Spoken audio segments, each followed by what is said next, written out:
สรรเสริญเป็นห่มพอเงินพอทองแผ่กว้างผู้บาสีวิจัยเป็นพระผู้สร้างเป็นที่เก่าขานเล่าสืบกันมาท่านเป็นตนบุญเป็นตนเมตตาสร้างวัดสร้างวาอารามใหญ่กว้างศีลธรรมประเสริฐเลิศล้ำแต่ก่อนบ้านเฮาปากันย่างเตียวตีมีกล้าฝุ่นกล้าดินตุกยากอยากการตู้เย็นทีวี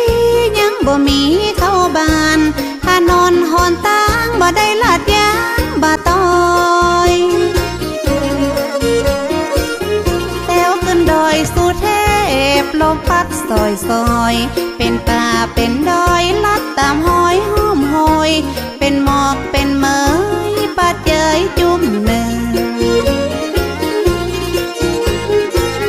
แถว4-5 ชั่วโมงกว่าจะขึ้นไปถึงเหงื่อออกไหลซึ้งก็เหม็นผ้าเหม็นเสื้ออิดอ่อนกลางขายังเป็นเมื่อป้าเขาคุ้มคือเป็นห้องบางเก่าเที่ยวดงเรียบเลาะถ้าหินปูนเขากว่าตีหมู่เฮาจะขึ้นไปใดครูบาสีวิจัยต้านห่วงใยเจนลำหลวงศรีประกาศได้กราบนมัสการนิมนต์ครูบาศีลธรรมขอมาย่อยกึศสร้างว่าจะปักเสาไฟขึ้นไปแบบนั้นครูบาศีลธรรมบ่ได้หับปากหับตาครูบาบอกเธอหูเหตุการณ์ต้องสร้างหนทางขึ้นไปถึงจะได้ถึงจะปักเสาไฟขึ้นไปง่ายครูบาสีวิจัยว่าจะสร้างถนนอย่าหารถยนต์แต้วขึ้นบนหือได้หลวงศรี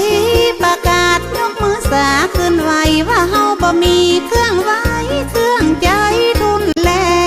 งอย่าเอาหยังมาคู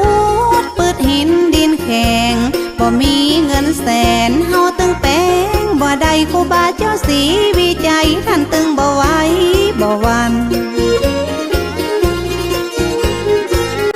แต่ว่าบุตรว่าดาตึงจะมาจ่อยแปลงห้อมใจหอมแห้งจ่อยกันคึดกันสร้าง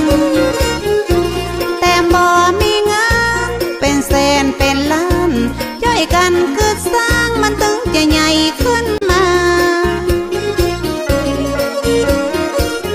ได้ปฐมมาเลิก10 นาฬิกาที่9 พฤศจิกา2477แม่นมันครูบาได้เป็นประธานพุทธแถวทางเริ่มเก่าเอาขอบกมาจอกขุดดินถนน